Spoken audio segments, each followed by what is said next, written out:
Bonjour à tous, j'espère que vous allez tous bien et en bonne santé. Aujourd'hui, je vais vous expliquer un terme de la sémantique qui s'appelle l'hyponymie. Alors, l'hyponymie, c'est quoi? Donc, l'hyponymie, c'est une relation sémantique fondamentale entre le terme spécifique qui s'appelle l'hyponyme et le terme plus général qui s'appelle l'éponyme. D'accord, je vais commencer par un exemple et puis je vais donner la définition pour plus de clarté. Alors, nous avons l'exemple fleur. Le terme fleur est l'hyperonyme du terme rose. D'un point de vue sémantique, l'hyponyme rose inclut le sens de fleur. D'accord? De sorte qu'on peut dire que toute rose est une fleur. D'accord? Donc, l'hyponyme rose, d'accord, l'hyponyme rose, c'est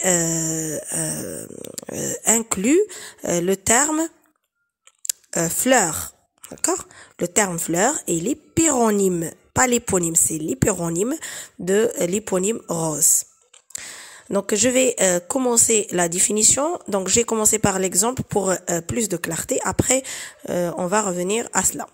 Donc, l'hyponymie, comme je vous ai dit, est une relation sémantique fondamentale entre un terme spécifique qui s'appelle l'hyponyme et un terme plus général qui s'appelle plutôt un terme spécifique qui s'appelle l'éponymie et un terme plus général qui s'appelle l'hyponyme. C'est une relation hiérarchique dans laquelle le sens d'un terme hyponymique inclut le sens d'un terme hyperonymique, comme je vous ai donné dans l'exemple. Ceci est d'un point de vue sémantique, mais d'un point de vue référentiel, c'est la classe des entités dénommées par l'hyperonyme qui inclut la classe des entités dénommées par l'éponyme. Donc, je vous ai donné l'exemple du terme fleur qui, le terme fleur est un hyperonyme du terme rose. L'hyperonyme du terme rose, c'est la fleur. Le terme fleur est hyperonyme du terme rose. D'un point de vue sémantique, l'hyponyme rose et l'hyponyme incluent le sens de fleur. De sorte qu'on peut dire que toute rose est une fleur. D'un point de vue référentiel, c'est l'hyperonyme fleur qui constitue un ensemble incluant le sous-ensemble rose.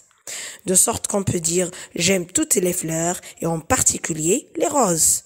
D'accord? Donc rose fait partie des fleurs. D'accord? Dans un texte, on utilise cette relation d'éponymie comme procédé de reprise anaphorique pour assurer sa cohérence. Par exemple, Pierre élève un crocodile dans son jardin.